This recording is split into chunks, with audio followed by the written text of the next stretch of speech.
रायगढ़ राज्य में एक बहुत ही सुंदर महल था, जिसका राजा विक्रम सिंह बहुत ही बुद्धिमान और चालाक था।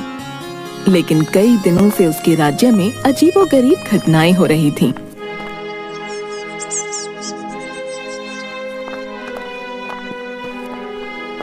महाराज, एक अशुभ समाचार है महाराज। बोलो महामंत्री, क्या शुभ समाचार है? राज्य में सब ठीक तो है ना? नहीं महाराज, राज्य की सबसे लंबी नदी के उसके ऊपर जो पुल आपने बनवाया था वो टूट गया है, जिसकी वजह से राज्य के नागरिकों को नदी के उस पार जाने में काफी समस्या हो रही है महाराज। लेकिन महामंत्री, उस पुल को बनाने का कार्यभार तो हमने तुम्हें सौंपा था ना?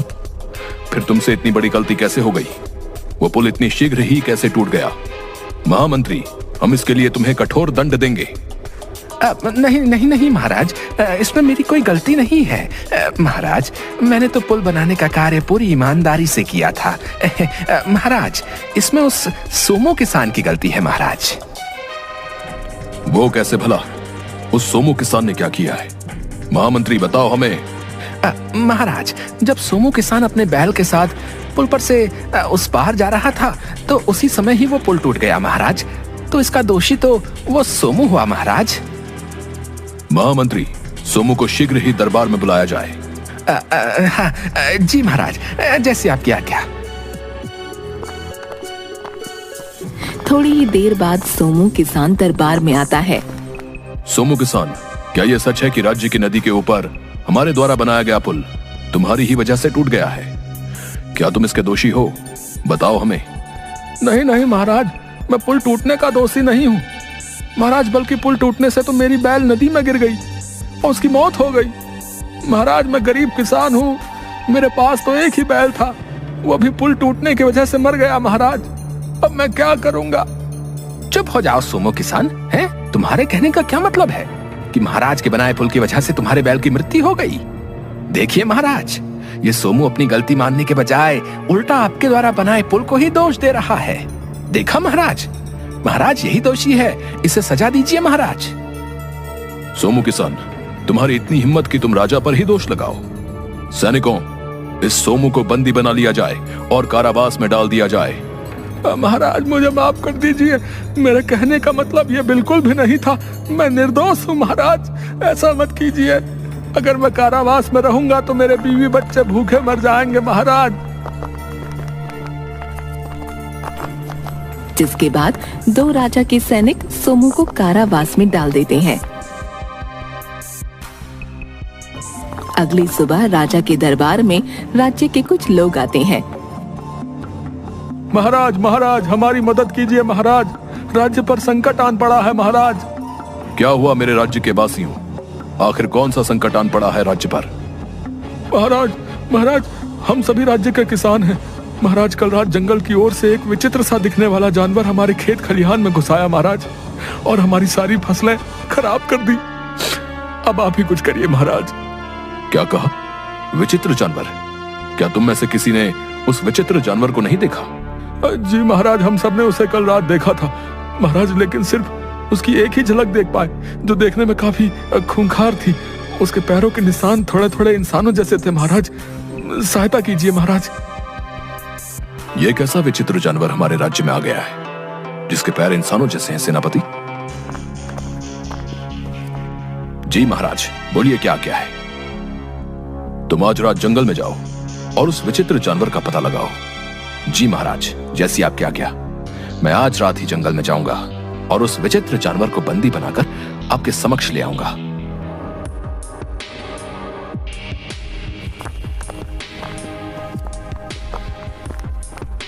तभी सेनापति देखता है कि एक जंगल में काफी दूर तक सिर्फ पैरों के निशान ही होते हैं, जो थोड़े थोड़े किसी इंसान के पैरों की तरह ही होते हैं। लेकिन काफी दूर तक भी कोई उस जंगल में नजर नहीं आता। सेनापति वहीं जंगल में उस विचित्र जानवर के आने का इंतजार करते रहते हैं। अरे बहुत थकान हो गई, लेकिन वो विचित्र जानवर कहीं नहीं दिखा। कुछ देर आराम किया जाए। तभी सेनापति को नींद आ जाती है और वो सो जाते हैं। सुबह दरबार में एक सैनिक राजा के पास आता है। महाराज, एक अशुभ समाचार है। सेनापति की उस विचित्र जानवर ने हत्या कर दी है। दरबार में सभी ये बात सुनकर हैरान रह जाते हैं। क्या कहा? उस विचित्र जानवर ने हमारे सेनापति को मार डाला। ये तो राज्य के लिए बहुत ही दुख की बात है। अब बस हम उस विचित्र जानवर को जिंदा नहीं छोड़ेंगे। हम स्वयं ही जंगल जाएंगे और उस विचित्र जानवर को मार डालेंगे। महाराज, आप क्यों कष्ट करते हैं? आप मत जाइए। ऐसे तुच्छ से जानवर के लिए आप स्वयं जाएंगे? महामंत्री, उसने हमारे सेनापति को मार डाला है। अब इससे पहले वो विचित्र जानवर हमारे राज्य में किसी और को हानि पहुंचाए, हम उसे ही खत्म कर देंगे। ठीक है महाराज, लेकिन आपकी सुरक्षा के लिए हम अत्यधिक सैनिकों का प्रबंध करा देते हैं महाराज। नहीं महामंत्री, हम अकेले ही जंगल जाएंगे। सैनिकों की कोई आवश्यकता नहीं है। हम अकेले ही उस विचित्र जानवर का सामना करेंगे। जी जी महाराज, जैसी आपकी आज्ञा। जिसके बाद रात होती है और राजा अकेले ही मशाल लेकर जंगल में जाता है। आज देखता हूँ वो विचित्र जानवर हमसे कैसे बचता है। राजा उस विचित्र जानवर का जंगल में आने का इंतजार कर रहे होते हैं। राजा थोड़ी दूर जंगल में चलते हैं तो देखते हैं कि उस विचित्र जानवर के पैरों के निशान दिख रहे हैं। लगता है ये उसी जानवर के निशान हैं। राजा उनका पीछा करने लगता है और एक जगह जाकर वो पैरों के निशान खत्म हो जाते हैं। तभी एक पेड़ के पास एक अजीब सा दिखने वाला चेहरे का मुखौटा दिखता है जो किसी जानवर का था, और वहीं उस मुखौटे के पास एक अंगूठी मिली। राजा उन दोनों को देखकर सब समझ गया। अच्छा, तो वो दुष्ट ही विचित्र जानवर है। हम उसे नहीं छोड़ेंगे। जिसके बाद सुबह होती है। राजा सभी मंत्रिमंडल और राज्य के नागरिकों के साथ दरबार में बैठे हैं। मेरे दरबार वासियों, राज्य में घोषणा कर दी जाए कि हमने उस विचित्र जानवर को मार गिराया है। अब वो किसी और को नुकसान नहीं पहुंचा पाएगा। इतना सुनते ही राज्य में सभी राजा की जय जयकार करने लगते हैं। महाराज, लेकिन ऐसा तो संभव ही नहीं है। आप उस विचित्र जानवर को कैसे मार सकते हैं? क्यों संभव नहीं है महामंत्री, बताओ हमें। क्योंकि आपने जिस विचित्र जानवर को मारा है वो तो पूरे जंगल में कहीं था ही नहीं। तो आपने उसे कैसे मारा महाराज? आप झूठ बोल रहे हैं। तभी महामंत्री की ये बात सुनकर दरबार में सभी लोग चौंक जाते हैं। हम जानते हैं वो विचित्र जानवर अब भी जिंदा है और वो अब भी इसी महल में हम सबके साथ मौजूद है। क्या कहा महाराज? वो जानवर हमारे ही बीच है? ये आप क्या बोल रहे हैं महाराज?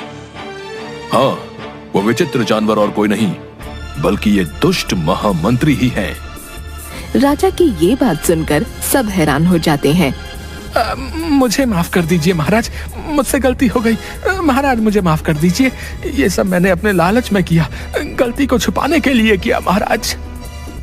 दुष्ट, ये सब तुमने क्यों किया? और तुमने ही हमारे सेनापति की हत्या की। बताओ हमें, क्यों किया तुमने ये सब? महाराज, राज्य की नदी के ऊपर का पुल टूटने का दोषी मैं ही हूँ, वो सोमू किसान नहीं। अपनी एक गलती को छुपाने के लिए मैंने कई गलतियां कर डाली महाराज। दरअसल जितना धन आपने मुझे उस पुल को बनाने के लिए दिया था, मैंने लालच में आकर उसका आधा ही उस पुल को बनवाने में खर्च किया और बाकी का धन अपने पास रख लिया। मुझे यकीन था महाराज कि आप इसका पता लगा ही लेंगे, इसलिए मैंने आपका ध्यान भटकाने के लिए ये सब ढोंग किया और एक विचित्र जानवर बन गया। मैंने एक बेहद खूंखार जानवर का मुखौटा पहन राज्य के जंगल और राज्य के खेत खलिहानों में घुसने लगा। उस रात जब आपने सेनापति को जंगल में भेजा तो उनके पीछे पीछे मैं भी गया था और छुपकर देखने लगा। जब सेनापति की जंगल में आंख लग गई तो मैंने सोचा ये सही मौका है, अब राज्य में मुखौटा पहनकर घुमा जाए। मैं जैसे ही वो मुखौटा पहन जंगल से बाहर आने लगा, उन्होंने मुझे देख लिया।